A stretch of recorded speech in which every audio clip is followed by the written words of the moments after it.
malta, sejam bem-vindos a mais um vídeo aqui no canal. Hoje trago-vos finalmente um vídeo de crime que já não trazia há algum tempo. Antes de passarmos para o vídeo, não se esqueçam de subscrever o canal, que é muito importante, deixar o vosso gosto e seguir no Instagram, que é Helena Freitas 17. Eu aproveito já também para avisar que este caso é um bocadinho pesado, não por conter imagens assim um bocado más, mas porque vou entrar em alguns pormenores, vou-vos dar alguns pormenores um bocadinho mais pesados, portanto quando chegar a essa parte eu vou avisar para quem é mais sensível não continuar a assistir, e pronto, aviso também já que este caso tem pouquíssimas imagens, só tem imagens das pessoas envolvidas e não mais do que isso, portanto... Hoje trago-vos o caso da Junko Furuta. Tudo começou no dia 25 de novembro de 1988, quando uma rapariga de 17 anos chamada Junko Furuta, japonesa, este caso aconteceu no Japão, estava a sair da sua escola em direção a casa de bicicleta, quando ia tranquilamente na rua e um rapaz de bicicleta foi contra ela propositadamente. Este rapaz chamava-se Shinji Minato e é bem provável que eu diga os nomes de toda a gente mal, porque é em japonês, portanto não me julguem. E ele foi contra ela e fugiu, e outro rapaz que estava ali a passar viu o que se passou e perguntou à Junko se precisava de ajuda e ofereceu-se para ele levar até casa, caso o outro rapaz voltasse a aparecer. Este rapaz que a acompanhou até casa chamava-se Miyano Hiroshi, e eles andavam todos na mesma escola, só que ela não se apercebeu logo, não os reconheceu logo. E ele foi sempre simpático com ela quando estavam a ir para casa, só que chegou a uma altura em que ele começou a mudar o rumo deles, a direção deles. E quando eles estavam a aproximar de um armazém, ele mudou completamente, começou a ser super rude e mal educado com ela, e a obrigou a entrar no armazém, onde a violou. Depois de a violar no armazém, levou a Junko para um hotel, para um quarto de hotel, e voltou a violá-la 2 vezes. E ao outro dia, às 3 da manhã, levou a Junko para um parque e foi ter com os amigos dele e explicou o que é que se estava a passar, que tinha aquela rapariga, e foi aí que a Junko se apercebeu de tudo.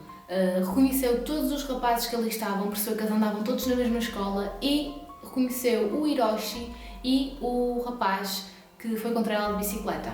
E imediatamente eles quiseram entrar nesta...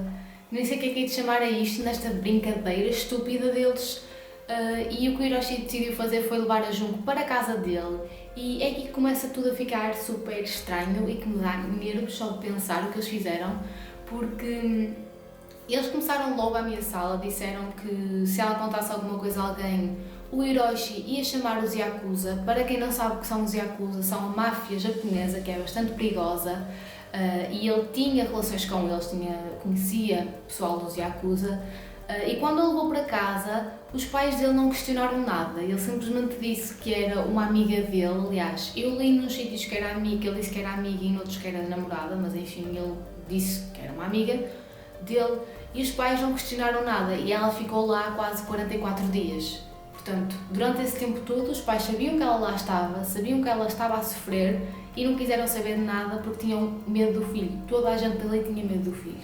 E vocês agora perguntam porquê a Junko, porque é que ele escolheu a Junko?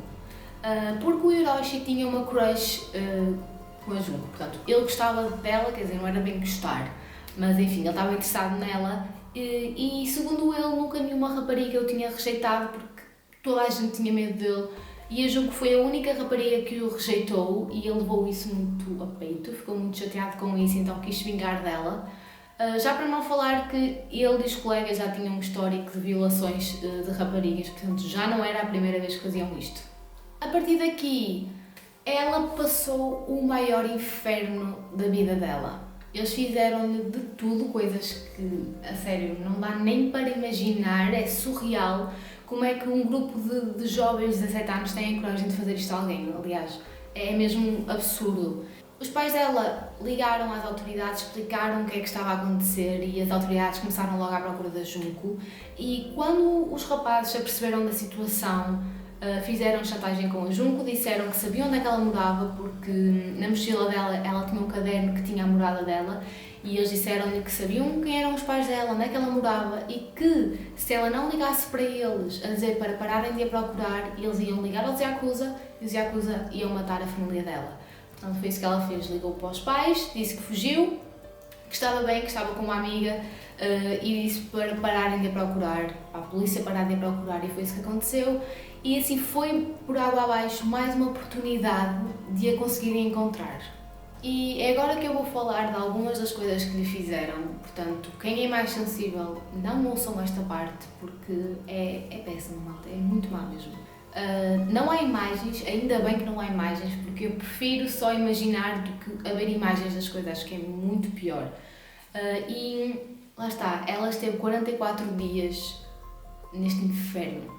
Eles violavam-na várias vezes por dia, todos eles, obrigavam-na a cortar os mamilos dela, espetavam-lhe agulhas nos peitos, chegaram a queimá-la, eles apagavam os cigarros no corpo dela, chegaram a pôr-lhe álcool nos braços e nas pernas e pôr lume como uma forma de punição por ela tentar fugir, porque ela tentou fugir várias vezes.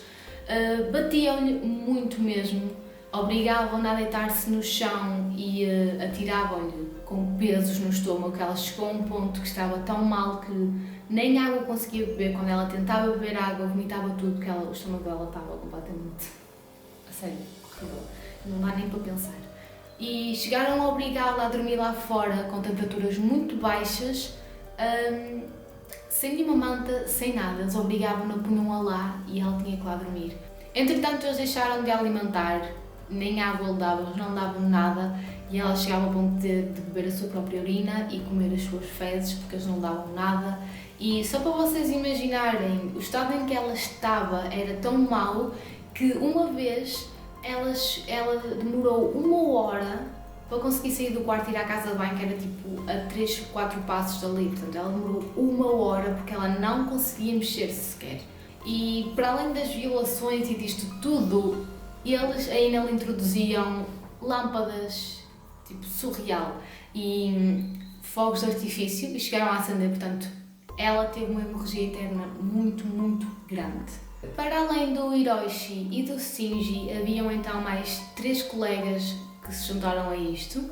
Eram eles o Jo Oruga, o Yasushi Watanabe e o Koichi Yara. E eu vou deixar imagens de todos eles aqui. Na primeira semana que eles estavam com a... Na primeira semana não. No primeiro dia que os 3 rapazes se juntaram aos outros 2, um deles ficou com remorsos quando chegou a casa e decidiu contar tudo ao irmão, e depois contaram aos pais, que depois contaram à polícia, e esta parte enerva-me imenso, porque a polícia foi à casa dos pais do Hiroshi, quem os atendeu foi os pais do Hiroshi, e a polícia disse que tinham recebido a queixa que havia ali uma rapariga que estava a sofrer muito más condições, e os pais lhe disseram: não há aqui rapariga nenhuma, vocês podem entrar, podem ver o que quiserem, vasculhar tudo, porque não há aqui rapariga nenhuma. E o que a polícia pensou foi: ok, eles estão-nos a deixar entrar sem problema nenhum, é porque realmente não há aqui rapariga nenhuma, isto foi uma mentirita qualquer que inventaram, vamos embora. E foram embora. Mais uma oportunidade de salvarem a Junko, que foi para lá abaixo. Portanto, a sério, dá raiva, porque a polícia devia ter ido na mesma, pensando ou não, que não tinha ninguém, deviam ter ido, porque essa era a obrigação deles, era ir lá e ver se havia rapariga ou não. Foi no dia 4 de janeiro de 1989 que a Junko morreu, porque um dos amigos do Hiroshi desafiou-a a jogar solitário, e ele sabia que ela era muito boa no solitário, e ele perdeu contra ela e ficou super chateado. Então vingaram-se dela e torturaram-na durante 2 horas. Foi nesse dia que lhe puseram álcool nas pernas e nos braços e a queimaram, e lhe puseram cera quente na cara, e pronto, ela acabou por ter convulsões e morreu sozinha. Quando eles a encontraram morta, colocaram-na num bidão e encheram de cimento e desfizeram-se dele em Tóquio. 3 semanas depois disto, o Hiroshi e o amigo dele, Joe, foram presos por violarem uma rapariga de 19 anos, e eles foram interrogados separadamente E na altura a polícia estava a investigar o caso do homicídio e achavam que eles estavam envolvidos nele. E então começaram-nos a fazer perguntas sobre isso também, mas nunca se referindo ao caso em questão. E portanto o Hiroshi, na cabeça dele, pensou: ok, eles estão-se a referir ao caso da Junko, e foi aí que ele contou tudo, admitiu tudo. E também culpou os seus colegas, e eles acabaram todos por dizer a verdade. E disseram onde é que estava o bidão com o corpo dela, e quando a polícia foi lá, a mãe dela, ao ver o corpo, desmaiou. Ela estava completamente irreconhecível, estava super inchada, toda desfigurada já. Apesar de na altura eles serem menores de idade, o tribunal japonês decidiu julgá-los como adultos e, portanto, eles foram presos. Nenhum deles ficou mais de 8 anos na prisão, porque a família tinha também bons advogados e, portanto, conseguiram diminuir as penas e eles foram libertados. E pronto, e na altura eles disseram que achavam que ela não estava tão má, não se aperceberam, achavam que ela estava a fingir, o que é ridículo, não é? Tipo, olhando para ela não sabiam aquilo, não tinham noção do que estavam a fazer, tipo, por amor de Deus. E basicamente foi isso. Foi um caso que ficou muito conhecido no Japão, chocou o Japão, e quando normalmente são casos de menores, o tribunal nunca quer passar as identidades deles para fora, só que houve um jornal que conseguiu saber quem é que eles eram e divulgou tudo, portanto eles acabaram também por mudar os seus nomes e tudo, e toda a gente conheceu este caso, toda a gente sabia quem é que eles eram. E é sério, eu só consigo pensar nos pais da Junko quando se aperceberam que eles tinham sido libertados, tipo, por amor de Deus, quer dizer, eles fizeram o que fizeram à filha deles e ficaram presos menos de 8 anos, portanto, é ridículo. E foi este o caso de hoje, malta. Espero muito que vocês tenham gostado. É um caso horrível. Eu, enquanto pesquisava, gostava sempre de ler. É que quando eu achava que já tinha parado, eu lia mais e mais e ficava cada vez pior. O que eles fizeram foi horrível, aliás. Fizeram com ela isto, mas lá está, já tinha um histórico de violações. Mas pronto, espero muito que vocês tenham gostado. Não se esqueçam de subscrever o canal se ainda não o fizeram, deixar também o vosso gosto, que é muito importante, comentarem aqui em baixo o que é que acharam deste caso, e seguir-me também no Instagram, que é Helena Freitas 17. E é isso, eu espero que vocês tenham gostado e vejo-vos no próximo vídeo. Tchau!